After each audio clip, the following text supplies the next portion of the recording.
Have you ever wondered what it takes to venture into the heart of the earth, where every move could mean the difference between life and death? In today's video, we'll explore stories of daring cave dives and treks into the depths, journeys that didn't go as planned. These aren't just adventures, they're tests of survival against the relentless forces of nature. Brace yourself for a descent into tales that will leave you breathless. Let's get started.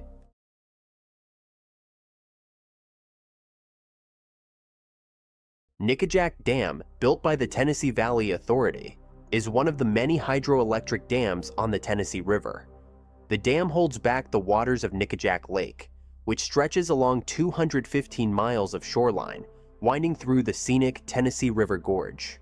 Near this dam lies Nickajack Cave, also known locally as Bat Cave, because of the thousands of bats that once called it home. This cave, situated about a mile east of the dam, is just one of the many caves found in Tennessee. But Nickajack Cave, with its dark history and legends, is perhaps one of the most intriguing. The cave has been drawing people for over a century. By 1872, it was already being shown to curious tourists who were taken inside by guides on boats. One of the most famous stories associated with the cave is about Lawrence Ashley, a guide who, in 1927, allegedly disappeared during an exploration. Newspapers like the New York Times reported that he had been lost for a week before reappearing, claiming to have dug his way out 8 miles away. It was later discovered that this was all a hoax meant to attract more visitors to the cave. Over time, the cave became famous for another reason: musician Johnny Cash. In 1967, during a personal crisis, Cash entered the cave with the intention of ending his life. But instead, he had a spiritual experience there, which led him to turn his life around and kick his drug addiction. In 1980, TVA closed the cave, declaring it a sanctuary for thousands of endangered Indiana bats. They installed fences and warning signs, making it clear that entering the cave was illegal. However, despite the warnings, many adventurers and divers still found the cave irresistible, willing to risk fines and even their lives to explore its depths. And as any experienced cave diver will tell you, caves, especially underwater ones, can be treacherous. There are 2 golden rules: never dive into a cave without the proper training and equipment, and always use a guideline to ensure you can find your way back out. David was a 31-year-old from Alabama who loved the outdoors. Whether it was hiking or fishing, he was always seeking adventure. He'd recently taken up scuba diving, fascinated by the world beneath the water. As someone who constantly sought new challenges, David wasn't content with just casual diving. He wanted to push the limits. So, when a friend mentioned the legend of Nickajack Cave and its supposedly giant catfish, David was hooked. According to local lore, these massive catfish were thought to thrive on the droppings of the cave's bat population. The thought of catching one was too tempting for David to resist. The only problem? The cave was off limits, surrounded by fences and guarded by heavy penalties for trespassers. David's friend warned him about the dangers of the cave, explaining that it was more than just a fine. People could lose their lives in the unpredictable, murky waters. But for David, the danger was part of the appeal. He'd visited the cave 3 times with his friend, each time pushing a little deeper into the forbidden area. And now he was determined to go even further, hoping to catch the legendary catfish. This would be his final trip, the ultimate challenge. On the night of August 15th, 1992, David and his friend arrived at the cave once again. This time, they had a clear plan: enter the water near the cave and try to spear one of the giant fish they believed was lurking within. The previous night, David had nearly caught a massive catfish, but lost it at the last moment. This time, he was confident they would succeed. They slipped into the murky water just outside the fenced area, their dive lights barely penetrating the darkness. Inside the cave, the water was clearer, but still dangerous. The 2 divers navigated through the narrow passages, following their bubbles to stay oriented. However, as they ventured deeper into the cave, David began to feel uneasy. He checked his air gauge and realized it was running low. It was time to leave. David signaled to his friend that they should head back. But as they tried to ascend, they hit something unexpected, a solid ceiling of rock. They were trapped. Panic set in. They had swum too far into the cave and now found themselves in a maze of flooded passages with no clear way out. The walls of the cave seemed to close in around them as their dive fins stirred up silt from the cave floor, turning the water into a thick fog. Visibility dropped to 0. Desperate, they tried to find their way out, but in the confusion, they got separated. David's friend managed to swim in the right direction and find an exit. But David wasn't so lucky. He surfaced in a small air pocket, alone in the darkness, with no idea how to escape. As soon as David's friend emerged from the cave, he rushed to find help. He contacted the TVA security team, and soon a massive rescue operation was underway. But it wasn't a rescue mission, it was a recovery. The authorities assumed that David had either drowned or succumbed to hypoxia, lack of oxygen.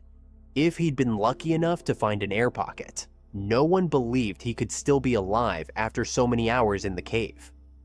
The dive teams that arrived were skilled in open water rescues, but they weren't experienced cave divers. Cave diving is a specialized skill that requires years of training, and without proper equipment and knowledge, it's incredibly dangerous. The lad dive team declared that David's situation was hopeless, until Buddy Lane got involved. Buddy Lane, a cave rescue expert from Chattanooga, had been caving since he was 15 years old. He'd participated in his first cave rescue in 1973 and had been hooked ever since. When he heard about the situation at Nickajack Cave, Buddy knew he had to act. He believed that David might still be alive in an air pocket deep within the cave, but his offer to help was initially refused. The rescue teams didn't want to risk sending anyone else into the deadly cave, but as time went on and the search yielded no results, the authorities finally agreed to let Buddy and his team take over. Buddy and his team quickly devised a plan. They convinced the TVA to open the floodgates at Nickajack Dam, lowering the water level in the lake by 14 inches. This would hopefully expose new air pockets in the cave and give David a better chance of survival. Buddy and his lieutenant, Dennis Curry, entered the cave, navigating the dangerous passages with the expertise only a seasoned cave diver could have. They screamed David's name as they swam deeper into the cave, hoping for any sign of life. And then they heard it. A faint, "Hey," echoed from further inside the cave. David was alive. They followed his voice and found him barely conscious in a tiny air pocket. He had been treading water for 17 hours, fighting off hypoxia as the oxygen in the air pocket slowly ran out. Buddy and Dennis guided David out of the cave, carefully maneuvering through the narrow passages. When they finally emerged into the daylight, the crowd that had gathered along the riverbank erupted in cheers. Against all odds, David had survived his terrifying ordeal. David would later say that he had seen visions while trapped in the cave. Visions of his family, of rescuers searching in vain, and of angels coming to take him home. But it wasn't angels who saved him that day. It was the expertise and determination of Buddy Lane and his team.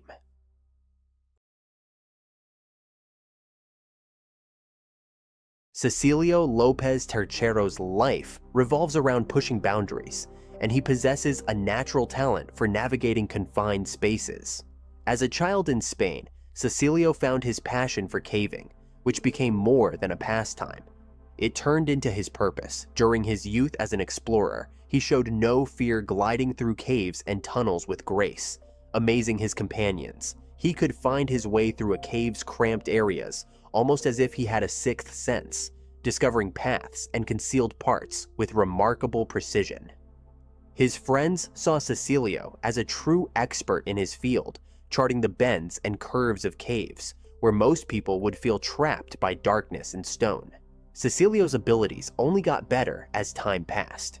He possessed a remarkable memory, capable of recording each cave's layout and dangers, and his drive to uncover unexplored regions kept drawing him back to the unknown. It wasn't just about the excitement, though. To Cecilio, every cave might hold hidden treasures, a spot where ancient artifacts and archaeological marvels could remain untouched for hundreds of years. His commitment was one of a kind. He aimed to go where nobody else had been brave enough to explore and make discoveries that could change history books. His dedication made him famous among Spanish cavers, especially due to his 15-year stint with the Madrid Rescue Group, where he helped with tough cave rescues across Europe. Throughout his career, Cecilio ventured into some of the most difficult cave systems in Mexico, Italy, and Uzbekistan. Yet, Peru held a special place in his heart.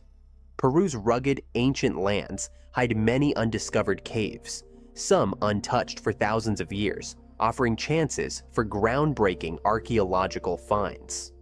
Cecilio dreamed of exploring these depths and uncovering their secrets. This dream seemed within reach when a friend told him about the Nickajack Cave in northern Peru. His friend, who had researched the area, called it El Inti-Machay, meaning Cave of the Sun in Quechua. The more Cecilio learned, the more it pulled him in. The cave was enormous, stretching deep underground, and notoriously hard to navigate, full of narrow passages and steep drops. But what really grabbed Cecilio's attention was its potential. Archaeologists believed it might hold important artifacts or even burial sites from ancient civilizations. Cecilio jumped at the chance to map the Nickajack Cave. He quickly started planning the expedition back home. This wasn't just another adventure, it was the ultimate test he'd been waiting for. He gathered a small team of top explorers ready to face the cave's unique risks. The Nickajack Cave was no walk in the park. It stretched over 1.5 miles long and plunged deeper than 1,200 feet. Inside, the air stayed frigid, rarely warming above 50 degrees Fahrenheit, with humidity clinging at nearly 100%. Tight passages, pitch-black darkness, and hidden drops made this cave deadly for the unprepared. The team met with Javier Farge, the landowner who first found the cave, before setting out.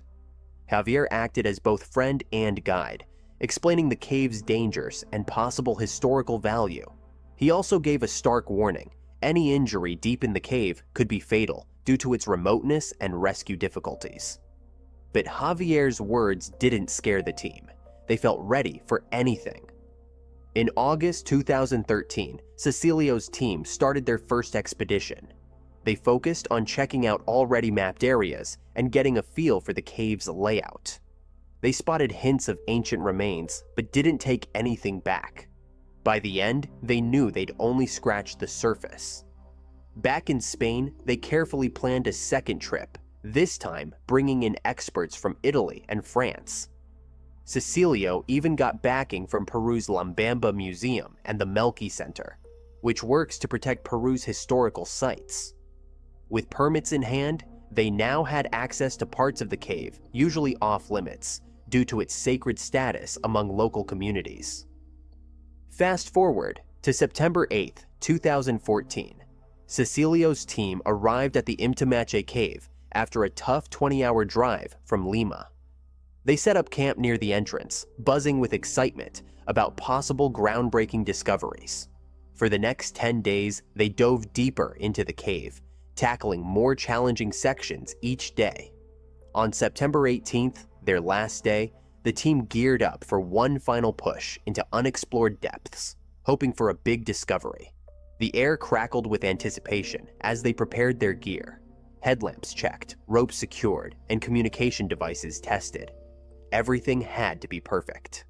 Cecilio led the way, his heart pounding with a mix of excitement and caution. As they descended further than ever before, the darkness seemed to press in on all sides. The team moved carefully, aware that each step could lead to a new find or a dangerous situation. Little did they know, this final dive would test their skills and courage like never before, pushing them to the very limits of human endurance and exploration. Cecilio led the team into the cave's deepest section, carefully anchoring their ropes. The stakes were high. Suddenly, while moving down a narrow shaft, Cecilio's anchor gave way. He plummeted 15 feet, slamming into the rocky floor. Pain shot through his body as he lay there, stunned. He'd broken ribs and damaged his spine. The chilling truth hit him. He was trapped. A teammate reached Cecilio, but the situation looked grim.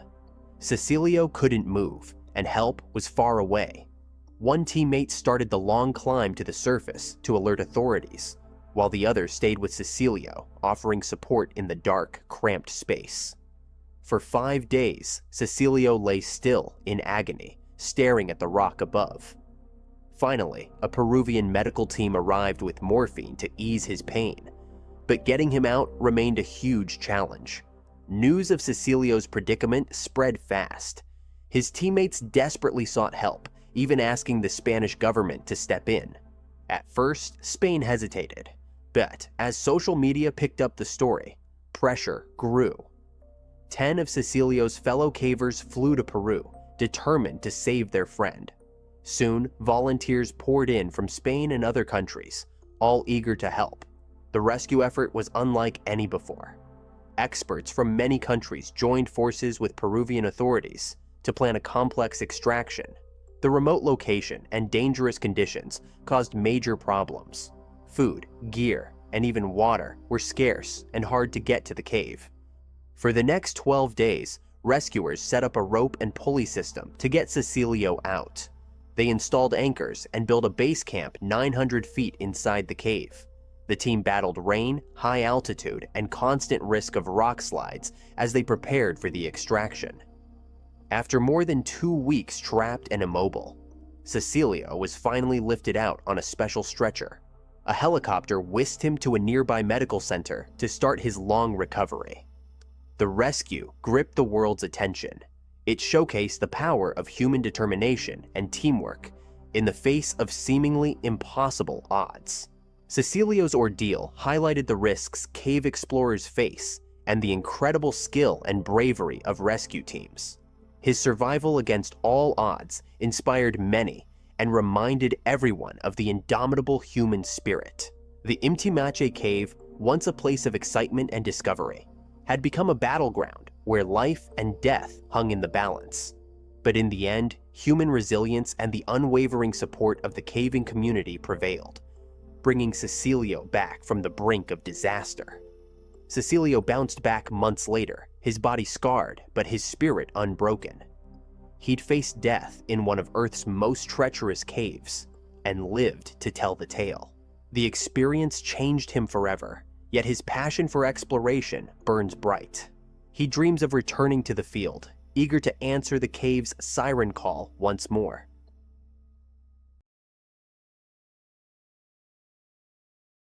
Nickajack Cave stands as one of the world's most spectacular sea caves, tucked away in northwestern Sardinia, Italy. This magnificent underwater cavern lies beneath the towering limestone cliffs of Capocaccia, right next to the renowned Neptune's Grotto. Known as the Mediterranean Sea's largest marine cave, Nickajack Cave draws in everyone fascinated by underwater mysteries. Its network includes 10 entrances, winding tunnels, and natural arches, all leading into a vast, mesmerizing underwater realm. Divers swimming through these passages encounter walls adorned with brilliant red coral and vivid yellow sponges, creating an otherworldly spectacle in the depths. The cave's accessibility sets it apart, as it sits within recreational diving limits, making it perfect for newcomers to cave diving. Aspiring underwater explorers can venture into this site without facing the risks and challenges of more advanced locations. While the cave reaches depths of 114 feet, many areas remain shallow enough for divers of all experience levels to explore comfortably. This underwater paradise matched exactly what Eli Frank had always wanted to discover. His love for the underwater world started in his childhood, sparked by watching shows like Voyage to the Bottom of the Sea and Flipper. The ocean's mysterious depths filled his young mind with wonder, and this passion only intensified as he grew up. During his college years, fate paired him with Tom Holmes as a roommate, an experienced cave diver who eagerly shared his diving expertise. Under Tom's guidance, Eli dove headfirst into the diving world. The two men forged a strong friendship, becoming inseparable dive partners who spent their weekends and occasional weekdays exploring various underwater sites. During one of their diving adventures, they encountered 3 fellow divers: Beth, Ollie, and Anna. The group instantly bonded, forming a tight-knit circle of diving enthusiasts. They embarked on numerous underwater expeditions together, each dive strengthening their friendship and shared love for diving. A pivotal moment came during one of their dives, when Tom and Eli discovered a guidebook showcasing Italy's diverse cave systems. This discovery unveiled countless hidden underwater treasures, including pristine freshwater springs, mysterious shipwrecks, and vibrant reefs that few divers had explored. Among all these wonders, Nickajack Cave caught their attention immediately. Located just 3 hours from their current spot, this magnificent cave system beckoned to them.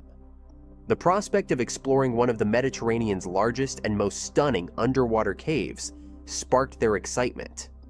They wasted no time in starting to plan their upcoming adventure. Eli and his friends jumped into action, spending weeks gathering equipment and fine-tuning their dive plans. A wrench hit their plans when Eli's recent bout with decompression sickness came into play. His doctor had firmly told him to skip the next dive, giving his body time to heal completely. Yet the pull of Nickajack Cave proved too strong for Eli to resist. Watching his friends prep their gear ignited his determination to join them. Without much thought, he grabbed his already packed diving gear from their truck and suited up quickly. His friends' jaws dropped when Eli walked up ready to dive. The team laid out their game plan, a 3-hour dive reaching 98 feet deep into the cave. They packed extra oxygen tanks, putting safety first in their preparations. Everyone agreed to stick strictly to their planned dive time and depth limits, no matter what they encountered below. To cover more ground efficiently, they split into 2 groups.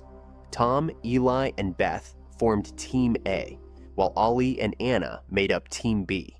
The teams would dive together, but explored different sections of the cave. They shifted Eli to Team B, making it a 3-person group. Despite this last-minute change, everyone felt solid about their strategy. The dive kicked off perfectly. Team A took point, with Team B following close behind. Crystal clear water made navigating the narrow passages a breeze. The divers found themselves surrounded by stunning beauty. Vibrant coral formations decorated the walls, mysterious caverns beckoned from the shadows, and a peaceful stillness enveloped them in the depths. This magical underwater world captured their hearts from the first moment they descended. Suddenly, Team A's smooth dive turned into a nightmare. Eli got tangled in the diving line at their target depth, trapped in a tight air pocket. The line wrapped around him like a snake, blocking his way up. His panicked moves kicked up clouds of silt, turning the clear water murky and making the rescue even tougher. The stale air in the pocket filled with carbon dioxide, making each breath harder than the last. Tom and Beth jumped into action without wasting a second. The line had twisted itself tight around Eli, making their job way harder than they'd thought. Team B rushed to help as soon as they spotted the trouble. They had to make a quick call. Beth and Team B would race back up for help, while Tom stayed with Eli, working to free him. Every minute felt like an hour as the situation got worse. The murky water made finding their way out tough, but they managed to grab the guideline. Tom stayed focused on getting Eli out, even as danger crept closer. The bad air in the cave packed with carbon dioxide threatened their safety. Scientists have proven this stuff messes with your head, causing dizziness, splitting headaches, and even wiping out memories. Every extra minute underwater pushed their bodies closer to the edge. Up on the surface, the team sprang into action. They called in the rescue squad, and expert divers rushed to help. But Nickajack Cave sat far from help, and precious minutes ticked by as Tom and Eli battled below. Tom refused to give up. He pulled out his diving knife and attacked the tangled mess of lines. After what felt like forever, his determination paid off. Eli broke free. With Eli loose and their backup air holding strong, they faced their next challenge: The long delay meant they needed an extra 45 minutes of decompression stops to dodge the bends. They started their slow climb, letting their bodies adjust to each pressure change, knowing every careful move brought them closer to safety. The surface team erupted in cheers as Eli and Tom finally broke through the water. Rescue divers stood ready at the edge, but their help wasn't needed. The helicopter swooped in fast, whisking both divers to the nearest hospital. The doctors moved quickly, diagnosing them with mild decompression sickness and hypothermia from their long stay in the cold depths. The close call shook them up, but it couldn't kill their love for diving. Their passion for the underwater world burned too bright. As soon as the doctors gave them the all clear, they suited up and plunged back into their beloved ocean. The water welcomed them like an old friend. For these two, diving wasn't just some weekend hobby. It pumped through their veins like a vital force, driving them to push deeper and explore further. The diving community lives by a simple truth: once a diver, always a diver. But the ocean demands respect. Smart divers know to pack the right gear, train hard, and never skip safety checks. The underwater world holds endless wonders, but it shows no mercy to those who take it lightly. Nestled close to Peacock Springs State Park in north-central Florida, Cow Springs stands as a magnificent yet daunting diving spot. The Sinkhole features complex underwater cave networks, strong currents, stunning rock formations, and tight passages that draw expert divers worldwide. The site splits into upstream and downstream sections, each bringing its own set of challenges to brave divers. The brothers had explored Cow Springs previously, which gave them confidence, but they stayed alert, knowing familiar places could still surprise them. The upstream cave section presents a tough challenge right from the start. Divers must squeeze through a narrow entrance about 40 feet down, fighting against strong currents. A fixed rope helps them pull through this tricky spot safely. Past this point, the water turns crystal clear, offering incredible views up to 110 feet deep. This amazing visibility often tricks divers into letting their guard down. Even the most experienced divers need to remember that the cave remains dangerous, demanding advanced skills and constant awareness to protect its delicate environment. The downstream section proves even more challenging. Tighter passages and fierce currents force divers to maintain perfect buoyancy control. One wrong move can stir up the bottom sediment, instantly turning clear water into a dark soup. Dan stressed this point to Bill before they started their descent. Knowing how quickly conditions could change, they planned a straightforward dive to 197 feet along the North Siphon Tunnel. Though easier to spot than its southern counterpart, finding the exit required sharp focus, especially while navigating through low-lying rock formations and sudden vertical splits. The brothers began their descent confidently, following the main guideline that stretched 300 feet through the cave system. The dive started smoothly. Dan led the way, using his years of experience to guide Bill through the stunning underwater world. Their lights pierced through the clear water, revealing beautiful rock formations and clay banks as they moved deeper.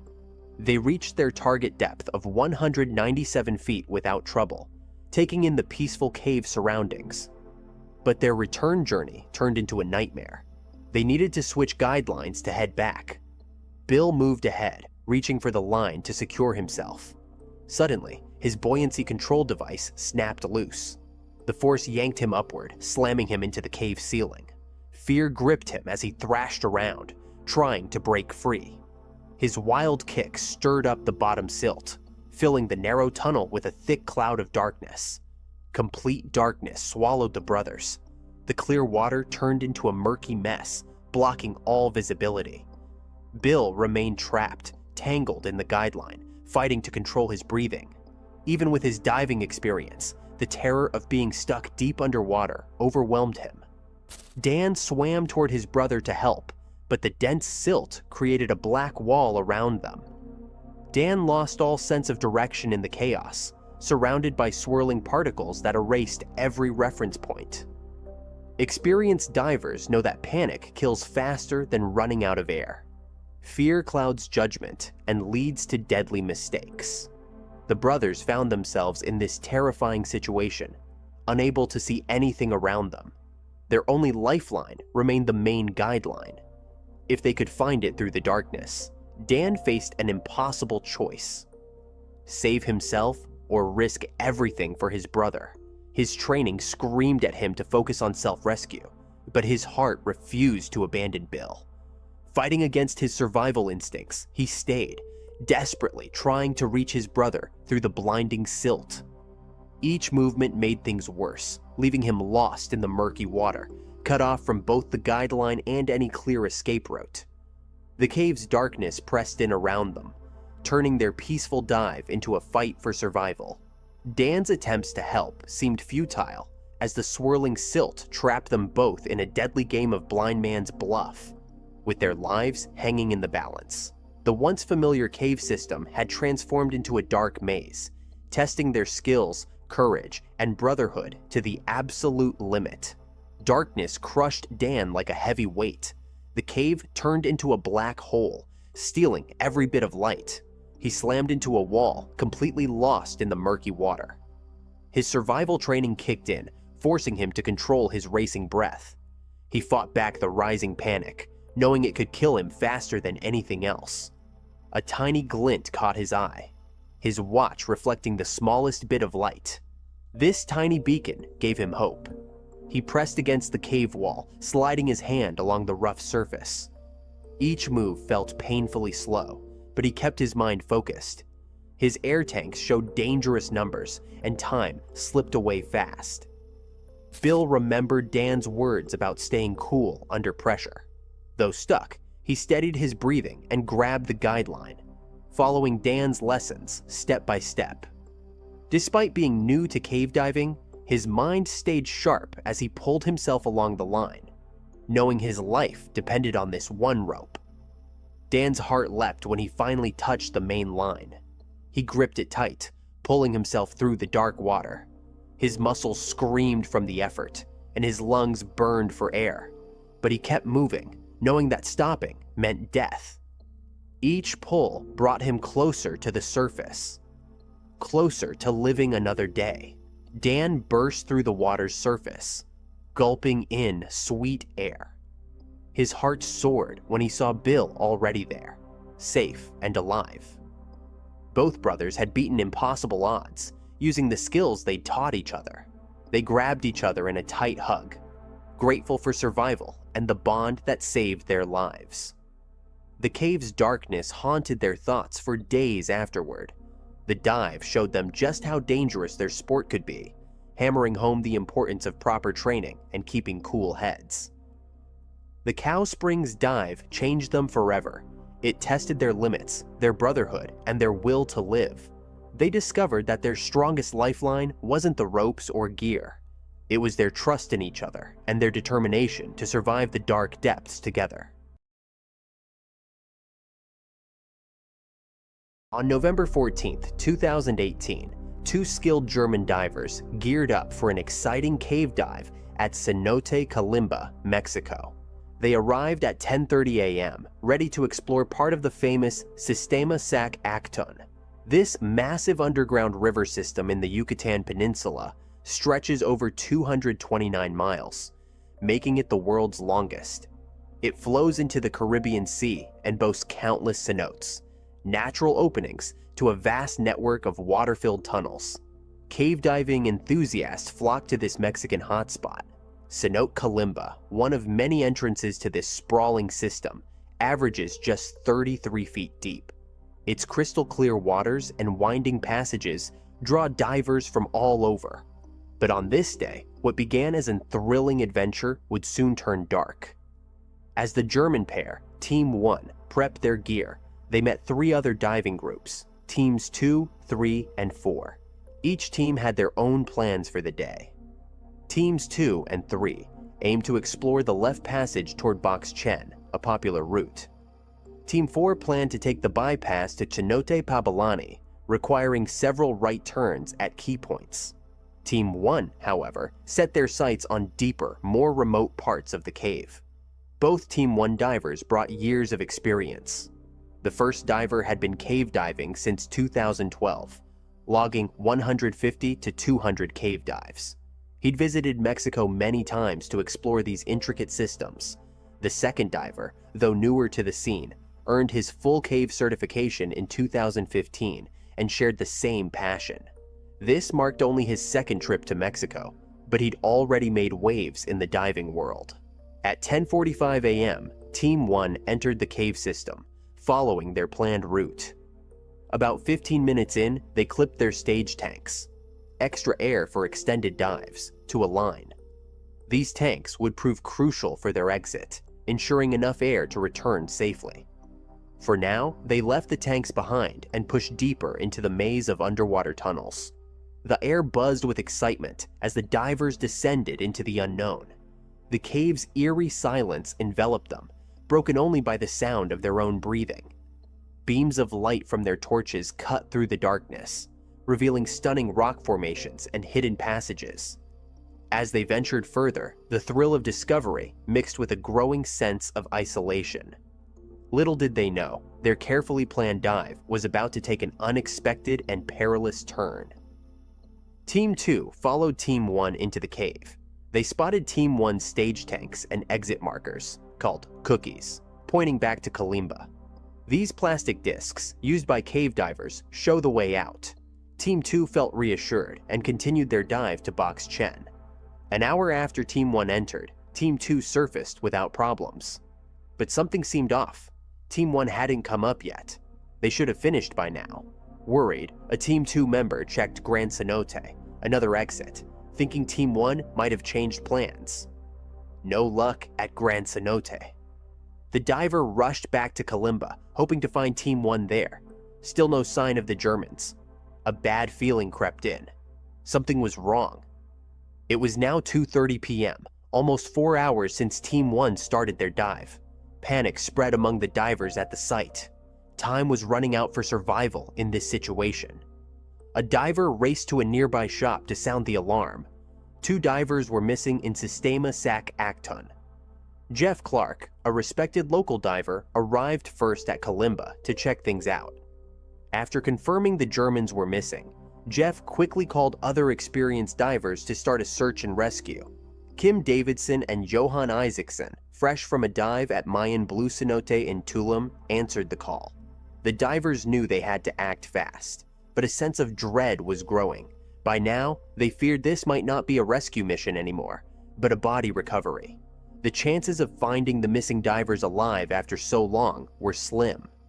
As the search team geared up, the gravity of the situation hit hard.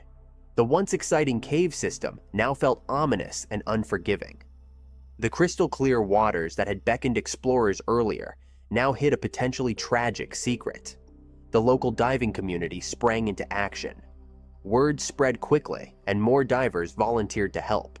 They knew the risks all too well. As the search began, the team faced a daunting task. Sistema Sac Actun's vast network of tunnels and passages stretched for miles. They had to work methodically, checking every possible route Team 1 might have taken. The search would be long, difficult, and emotionally draining. The sun began to set, casting long shadows over Cenote Kalimba. The once bustling dive site now buzzed with a different energy. As night fell, the search continued, with divers using powerful lights to pierce the underwater darkness. Robbie Schmittner, another skilled diver, checked nearby cenotes, Pabalani, Box Chen, O'Toole, and Gran Cenote, for any signs of the missing divers. Meanwhile, the other rescuers started planning the search. They stayed calm and focused despite the stress. Their first hurdle was not knowing Team 1's exact dive plan, which made the search trickier. Luckily, other diving teams from that morning had some useful info. They knew Team 1 planned to explore the lithium sunset part of the cave, and Team 4 had seen Team 1's markers at the first T-junction. This knowledge would guide the search teams. The rescuers split into 2 groups. Search Team A, with Johan and Kim, would search the main line toward Gran Cenote. Search Team B, with Jeff and Pal, would focus on the lithium sunset section, part of Team 1's planned route. Around 5:30 p.m., Search Team A entered the cave. Search Team B followed 15 minutes later. They soon made a grim discovery. Search Team B found Team 1's stage tanks at the main line in the Lithium Sunset section. They reached the T-junction where Team 4 had seen Team 1's markers. Search Team A pushed on through narrow passages, hoping to find the missing divers alive. Their hopes crashed about 50 minutes into the dive. They found one of the missing divers' bodies between the main lines connecting Kalimba and Grand Cenote, motionless in the dark, cold water. A short distance away, they found the second body near the Kuzan section, about 55 minutes into the dive. Both divers had died, likely from multiple factors. The search teams carefully noted the bodies' locations, but didn't try to recover them right away. They'd do that the next morning with local authorities watching. The next day, 3 divers entered Cenote Tool to bring up the 2 German divers' bodies. They completed the recovery smoothly and without problems. The divers had carried a camera to record their dive. From the footage, investigators pieced together their final moments. The video revealed the divers' journey. They dropped their stage tanks at the first T-junction as planned and moved deeper into the cave. But they took longer than usual, likely due to filming. This slow pace may have led to trouble. The 15-20-minute trip to the stage tank drop point stretched to 28 minutes. Their focus on capturing footage slowed them down and possibly dulled their awareness. Despite their skills, something went badly wrong. Post-incident tests showed no equipment failures. Tanks and regulators worked fine, and they had all necessary safety gear, wet notes, line cutters, and backup lights. Their markers and dive logs matched the planned route, ruling out navigation errors. Experts think the divers got too caught up in filming and lost track of their air supply. When they realized they were low, it was too late. Cave diving instead of stands as one of the most heart-pounding and they probably tried to find the closest demanding nerves of steel from its participants. This explains why rescuers found their bodies extreme pursuit near requires extensive skills. Sadly, they ran out of preparation and the cave system awareness that once promised adventure now held in underwater caves. The crystal clear waters that have lured explorers emerges as a legendary heartbreaking outcome that pulls in daredevils, adventure enthusiasts, and seasoned divers year after year. Yet beneath its crystal clear waters and breathtaking surroundings lies a history stained with devastating incidents that showcase just how dangerous this activity can be. Nestled in the stunning countryside just 8 miles south of Mount Gambier, the Kilsby Sinkhole plunges deep into the earth, reaching staggering depths of 131 feet. Its remarkable geological formations and pristine waters have transformed it into a hotspot for recreational diving and even serve as a training ground for police operations. While the site offers easy access, it carries a sinister reputation for its deceiving hazards that catch many off guard. Lives have been lost in this sinkhole not through sudden catastrophes, but through a chain of events typically involving poor judgment, insufficient experience, and sometimes reckless choices. 2 particularly haunting incidents mark the sinkhole's dark history, occurring years apart yet sharing chilling parallels in their fatal conclusions. The morning of April 6, 1969, saw a group of friends arrive at the Kilsby sinkhole, ready for what they thought would be an exciting dive. Brett and Patrick, both 18 and relatively green in the sport, joined their friends George and Carrie for the adventure. George, who packed more diving experience than the others, had explored the sinkhole with Brett and Patrick just the day before, but had to cut his dive short due to ear issues. Despite this setback, he showed up again on the 6th to join the group's expedition. George voiced his worries about their safety, urging them not to dive too deep without crucial equipment like watches and twin scuba tanks. But the group, driven by excitement and the desire to push their limits, brushed off his warnings and pushed forward with their ambitious plans. Brett and Patrick plunged into the sinkhole with their companions, stopping at 91 feet to secure their safety line to a massive boulder. The situation quickly spiraled out of control. The safety line, their lifeline to the surface, suddenly pulled tight and vanished. George, still above water, tried attaching his camera to the line but found nothing. He dove down to 98 feet, his heart racing as he searched the murky depths for any sign of his friends. Minutes ticked by in the eerie silence, with no movement from below. Surfacing with growing dread, George shared his fears with Carrie before diving back down. In a dark corner of the sinkhole, a faint light caught his eye. Swimming closer, he encountered a scene straight from his worst nightmares. Patrick lay motionless on his back, and nearby, Brett's lifeless body floated in the darkness. The devastating reality hit George like a physical blow. His friends were gone. Fighting shock and desperation, George burst through the surface, gasping and shouting to alert the others of the catastrophe. They immediately called for help, but their remote location meant a long wait ahead. A specialized rescue team finally recovered Brett and Patrick's bodies 3 hours later. Investigators later determined that a deadly mix of air embolism and drowning claimed the young divers' lives, with nitrogen narcosis likely causing them to lose control at depth. Running out of air proved fatal in the deep waters. Their deaths served as a stark reminder of why proper training, equipment, and careful planning matter so much in these dangerous environments.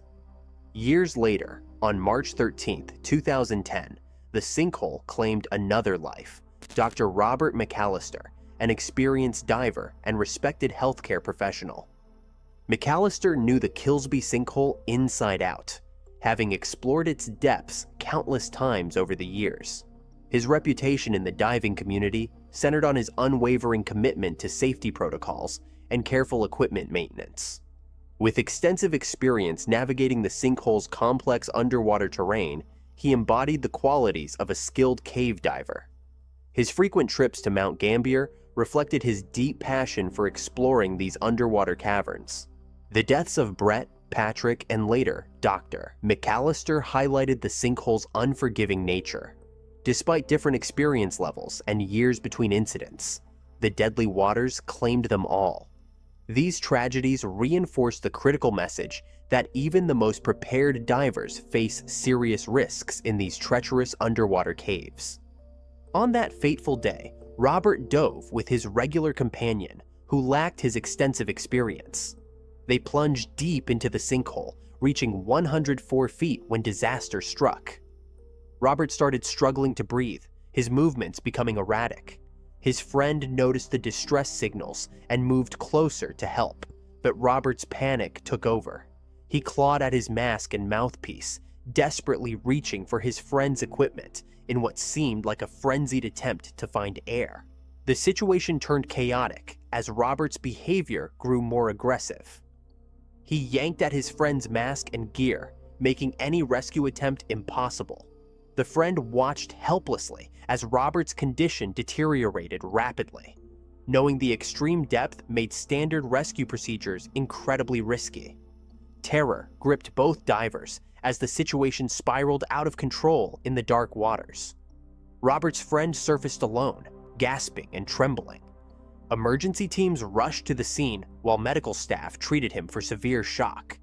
The authorities launched an immediate search operation. Hours passed before the recovery team located Robert's body, tragically tangled in cave guide ropes. Debate swirled around the exact cause of Robert's death. Some pointed to his entanglement in the ropes, suggesting his friend could have cut him free. Others focused on potential medical issues that might have triggered his aggressive behavior underwater. The ropes and medical problems created a deadly combination, though the precise sequence of events remained unclear. Dr. Robert McAllister's death sent shockwaves through the diving world. His reputation for helping others and dedication to medical care had earned him deep respect in both healthcare and diving circles. The loss hit particularly hard because of his extensive experience and safety-conscious approach to cave diving. His death left a massive void in the community and sparked intense discussions about diving safety protocols at challenging sites like Kilsby. The string of tragedies at Kilsby Sinkhole stands as a stark warning about the hidden dangers lurking in seemingly peaceful underwater caves. The deaths of Brett, Patrick, and Robert, despite their varying experience levels, prove that this extreme sport demands absolute respect and caution. The sinkhole's beautiful yet treacherous waters continue to remind visitors that even skilled divers face life-threatening risks beneath the surface. These incidents forever changed how the diving community approaches cave exploration, emphasizing that proper preparation and unwavering focus can mean the difference between life and death in these underwater mazes. The Kilsby sinkhole draws countless divers to its crystal-clear depths, but these devastating losses serve as powerful warnings about the unforgiving nature of cave diving. No matter how many times you've explored these waters, danger lurks in every descent. These tragic events hammer home the absolute necessity of thorough training, deep experience, and total respect for the risks that come with venturing into underwater caves. While adventure seekers will keep coming to test themselves in the Kilsby's depths, every diver must approach these waters with intense focus and careful preparation.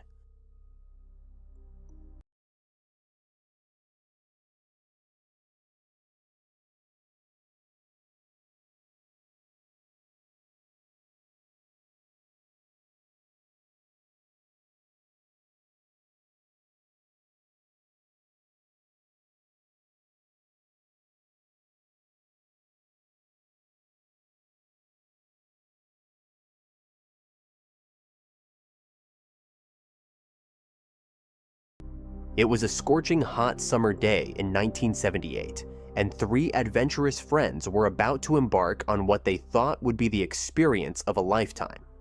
The group was excited to visit Lake Vouliagmeni, a mysterious lake located just outside Athens, Greece. The lake's calm, crystal-clear waters sparkled in the sunlight, but beneath its beautiful surface lay a deadly secret. The lake hid a complex and dangerous network of underwater caves. Many brave divers had entered these caves, but not all of them returned. Stories of missing divers and unexplained accidents circulated in the area, but the friends weren't afraid. They saw the lake as an exciting challenge and were eager to explore it. They planned a simple dive into the caves and expected to return to Athens before the day ended.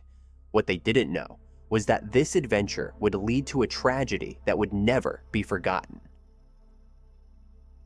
Lake Vouliagmeni is famous for its beauty and unique features. Its turquoise waters shimmer in the sun, surrounded by towering cliffs and lush greenery. On one side of the lake, visitors can relax at modern resorts and sunbathing spots, while the other side is dominated by steep rock faces that drop sharply into the water. The lake is fed by a mix of fresh springs and seawater, which makes it rich in minerals. These minerals are believed to have healing powers, and people travel from far away to soak in the lake's waters to treat joint pain, breathing issues, and skin conditions. While the surface of the lake looks peaceful and inviting, the world below tells a different story. Beneath the water lies an intricate maze of caves that has claimed the lives of many who dared to explore it. The lake's underwater caves are both a natural wonder and a deadly trap. During the 1940s, a team of German divers became the first to explore them. They discovered a vast network of twisting tunnels, enormous chambers, and strong underwater currents. The divers only mapped a small section of the caves before they decided it was too dangerous to continue. Their most significant discovery was a huge chamber near the cave entrance. From this chamber, 14 tunnels branched out like fingers, reaching deep into the darkness. One of these tunnels stretched over 2,600 feet, with some parts more than 500 feet wide. Some believed the caves might connect to the nearby gulf, but this theory was never confirmed. Local divers began calling the cave system Devil's Hole, a name that perfectly described the danger lurking beneath the lake's surface. For Mark Granroth, his sister Jan, and their friend Donald Meinard, the lake was the perfect place for an adventure.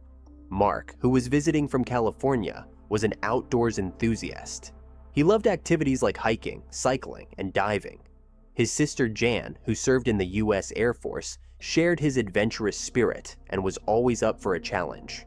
During her time stationed near Athens, she had met Donald, an experienced diving instructor who often explored Greece's underwater wonders. When Mark arrived to visit Jan in September 1978, she promised him an unforgettable trip to Greece. Exploring the depths of Lake Vouliagmeni was to be the highlight of their adventures together. On that fateful day, the trio arrived at the lake full of excitement. They brought their scuba gear and prepared for what they believed would be a simple and fun dive. The sun was shining, and the lake's clear waters seemed to welcome them. But they made several critical mistakes that would seal their fate. They only brought one flashlight for the dive, which was far from enough for the pitch-black caves. They didn't bring backup air tanks, thinking they wouldn't need them. Worst of all, they ignored the most basic safety rule for cave diving. They didn't set up a guideline at the cave entrance. This safety line could have guided them back to the surface. Confident in their skills, the three friends didn't think these precautions were necessary. As they slipped into the water and swam toward the cave entrance, their hearts raced with excitement. However, they soon encountered their first warning sign. A powerful current grabbed hold of them and pulled them deeper into the cave.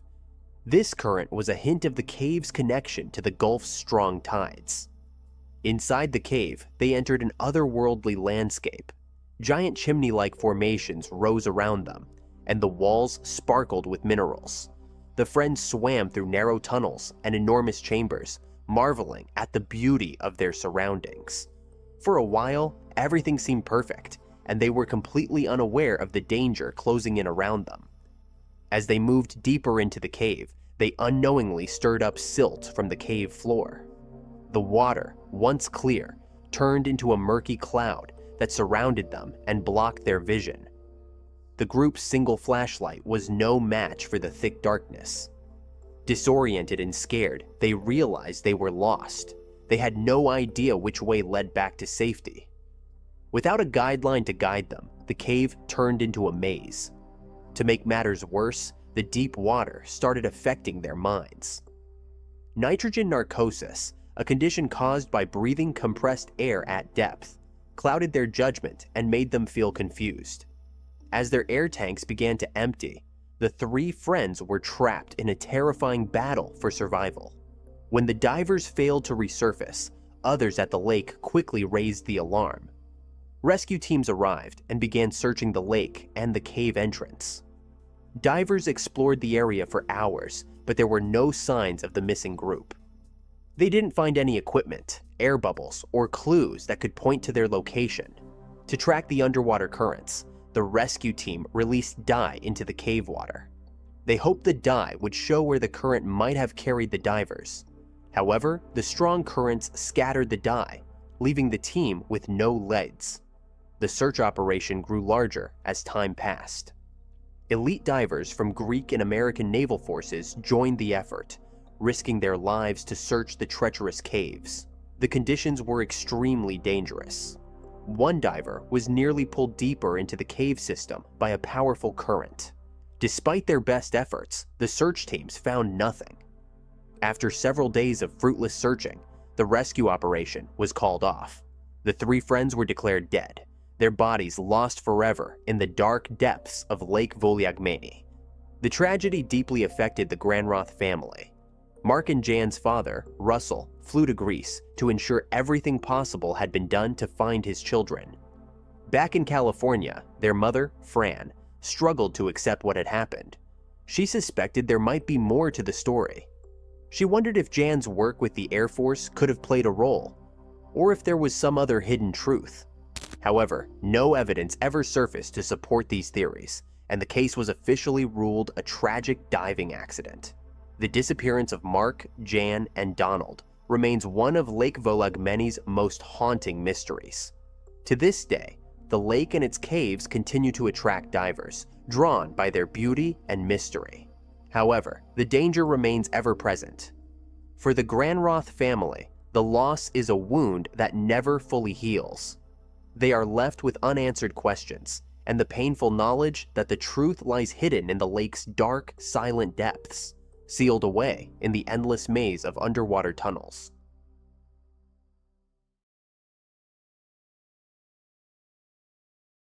Born on April 1st, 1949, in Gainesville, Florida, Sheck loved water since he was young. As a teen, he found scuba diving and quickly became amazed by what lay hidden under the water. When he was just 16, he started exploring underwater caves, which was dangerous but exciting. This activity needed both skill and the ability to stay calm when things got tough. His passion for exploring soon became what he wanted to do with his life. Cave diving is a sport where you need to do everything perfectly, both before and during the dive. Unlike diving in open water, caves are dark, closed in, and often like mazes. Divers must trust their gear, their training, and their gut feelings to stay alive. Even small mistakes, like getting lost, running out of air, or having equipment breakdown, can be fatal. But for Sheck, these dangers were part of what made it exciting.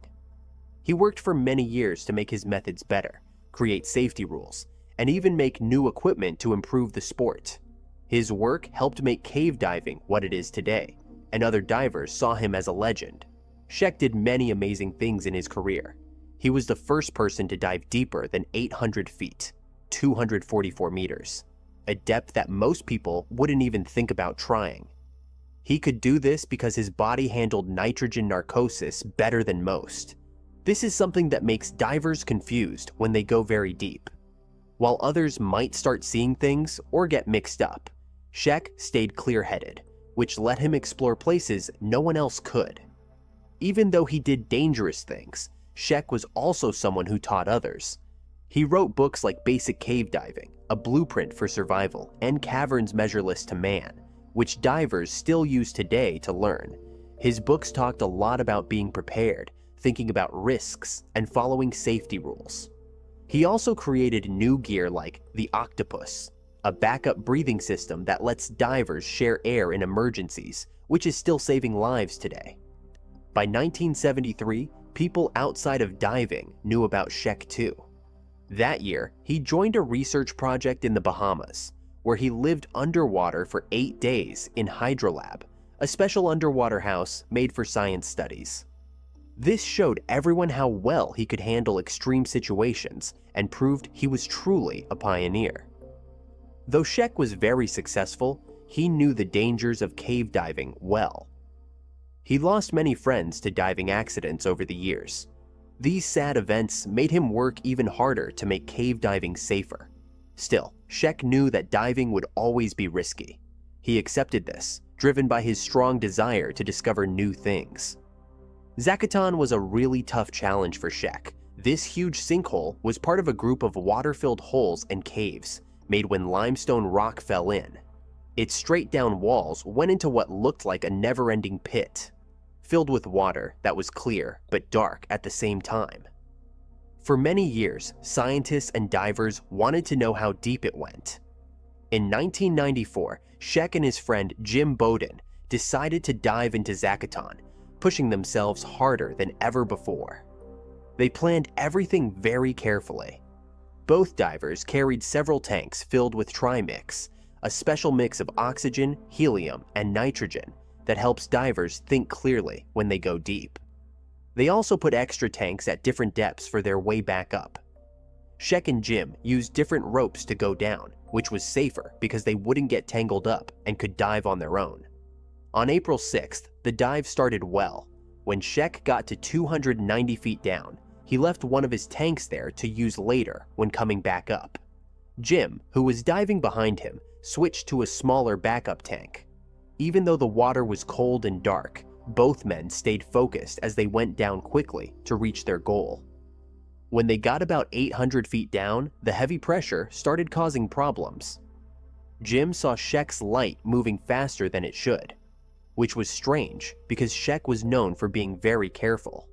Later, they found out Sheck had gone down to 904 feet, breaking records but getting into big trouble.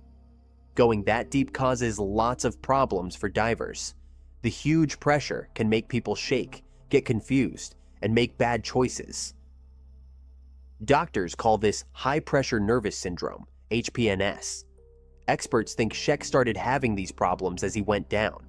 At the same time, Jim had his own troubles.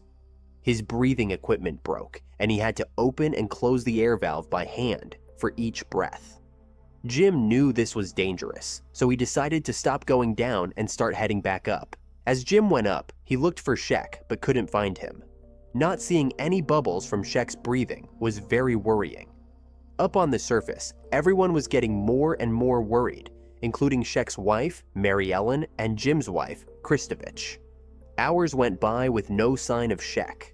Mary Ellen even dove down 250 feet to look for bubbles or any sign of her husband, but she couldn't find anything. After spending 9 long hours coming up slowly to avoid getting sick, Jim finally reached the surface, very tired and upset. He told everyone that Sheck was missing. The sad truth hit everyone hard. One of the best cave divers ever was probably gone forever. 2 days later, they found Sheck's body in Zacaton. His dive computer showed he had gone down 904 feet before he died. No one knows exactly what killed him. The doctors who checked his body couldn't find a clear reason, but experts think it was probably a mix of things. The pressure affecting his nerves, his equipment having problems, and the huge weight of all that water pushing down on him. Sheck's death hit the diving community really hard. He had spent many years showing others how to be brave, but also safe while diving. He came up with many new ways to dive safely that still help keep people alive today. Even though diving was dangerous, Sheck thought it was worth the risk. He once said, "If I have to die, I'd rather die exploring." These words show how brave he was and how much he wanted to push what humans could do. Zacaton is still one of the scariest and most dangerous places to dive in the world. Sheck's story reminds us how risky it can be to explore new places, but it also shows how humans keep trying to discover new things no matter what. His life and what he did still make people want to be adventurers, scientists, and dreamers today. Even though Sheck's life ended sadly, people will never forget what he did for diving.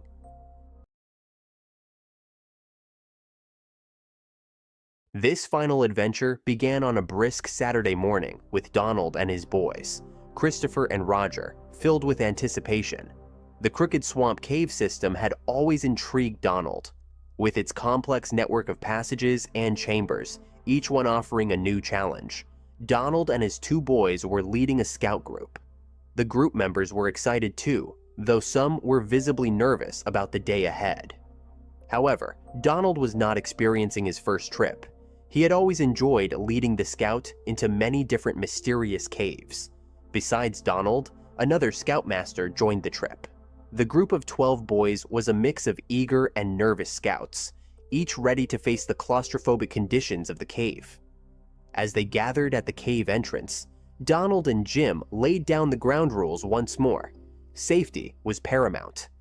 The boys were to stay close, always keep their buddy in sight, and only explore the areas the scoutmasters had cleared.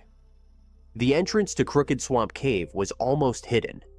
A small opening, just 16 inches high, 28 inches wide. It was a test of courage for the scouts, many of whom had never faced such tight spaces before. As they squeezed through the entrance, initial anxiety turned into excitement and anticipation. Inside, they found themselves in a relatively spacious room, about 300 square feet with ceilings between 8 and 11 feet high. Donald and Jim positioned themselves at opposite ends of the room, keeping a watchful eye on the boys as they explored the larger paths branching out from the main chamber. The main chamber pointed to different smaller tunnels, but both the scout leaders were unsure of the path to take, as any one of them could lead into a dead end. However, the boys were much smaller than the 2 men. Therefore, Donald was convinced that boys will easily make it through the tiniest of the paths. But stupid of his act, he didn't think it for himself. Donald eagerly decided to explore a smaller tunnel that branched off from the main room. Donald, standing at 511 and weighing 160 pounds, was familiar with tight squeezes in caves. His familiarity with caving gave him confidence as he slid into the 18 by 20 inches passage. The mud made the going slippery, but he managed to make steady progress. His sons kept close, ready to relay information back to the group. But as he maneuvered through a tight turn, Donald suddenly felt the ground give way beneath him. He slid into a narrow crevice, unable to stop his descent. Though the fall was only a few feet, Donald found himself wedged in a keyhole-shaped tunnel that narrowed to just 5 inches at the bottom. His arms were pinned at his sides, and every attempt to move only wedged him further into the crevice. He called out to his sons, instructing them to stop and stay calm. He tried to push himself out of the tunnel, but it was no use. Donald remained stuck. Donald asked Christopher to help him get out of the tunnel. He tried to grab the shoes of his father surrounded by mud, but due to confined space, he was left with no choice but to go and get some help. Christopher and Roger, realizing the severity of the situation, retreated to fetch Jim. Jim squeezed into the narrow passage and found Donald's legs protruding from the tight turn. The 30-degree angle made it nearly impossible to pull him out. Each tug only seemed to tighten the cave's grip. Rocks that had loosened during Donald's slide now blocked any backward movement. Hours passed, with Donald still trapped. Jim and the boys couldn't free him, so they called for help. A specialized cave rescue team arrived, facing the daunting task of navigating the 18-inch wide tunnel. They quickly got to work, trying to rig up ropes to pull Donald out of the tight passage. However, despite the combined strength of several people, their efforts only wedged him further under the ledge and rock that trapped him. The rescuers couldn't reach the rock blocking the path, and Donald's hands were pinned by his body in the narrow fissure he had slid into. Realizing that pulling him free wasn't an option, they brought in chisels and small jackhammers to break apart the larger pieces of rock. This painstaking work in the cramped space yielded little progress, but they persisted, hoping to eventually free him. Rescuers managed to keep Donald as comfortable as possible under the circumstances. They used heat lamps and warm water bottles on his exposed legs. But the cold cave air and constant contact with the rock were relentless. The temperature inside the cave was a mere 57 degrees, and hypothermia was a real threat. Cavers, with extensive knowledge of the system, knew of another cave that connected to the tunnel near where Donald was trapped. They entered this cave from the opposite side and explored until they found a passage leading directly to the tiny tunnel. However, only the smallest cavers could navigate this narrow passage. 2 sisters, Lynn and Nancy Taylor, were perfect for the task. Nancy at 52,105 pounds, and Lynn at 5 pounds 86 pence, had the advantage of their petite size. Lynn, using her tiny frame, managed to wiggle through the extremely narrow passages in the second cave. She reached the point where the caves connected, but it was only 5 inches wide at that spot. Despite stretching as far as she could, Lynn was unable to reach Donald's head. The cramped, winding passage kept her about 2 feet away from him. Heartbroken, they realized that rescuing Donald from that side was impossible, leaving the rescue team unable to provide him with warm water or nourishment. Time was running out, so they called in a specialized rescue team. This new team began digging with the hope of breaking through to the section of the tunnel where Donald was trapped. They worked tirelessly throughout Sunday, trying to reach the right depth. However, by the end of the day, they were still about 12 feet away from the target tunnel. They continued to dig laterally, attempting to find a way to connect to the passage. By Sunday night, Donald had been trapped for 36 hours in a downward angled position. With each passing hour, Donald's condition deteriorated. He grew colder and more disoriented. The rescuers, undeterred, kept digging in hopes of reaching him from another angle. By Monday morning, nearly 48 hours after he had become trapped, the rescuers heard faint grunts from Donald. It was a sign that he was still alive, although suffering from severe hypothermia. This discovery fueled the team's determination to dig even faster and more efficiently. The situation again shifted to terror when they were hit with a challenging bedrock area that was almost impossible to dig through.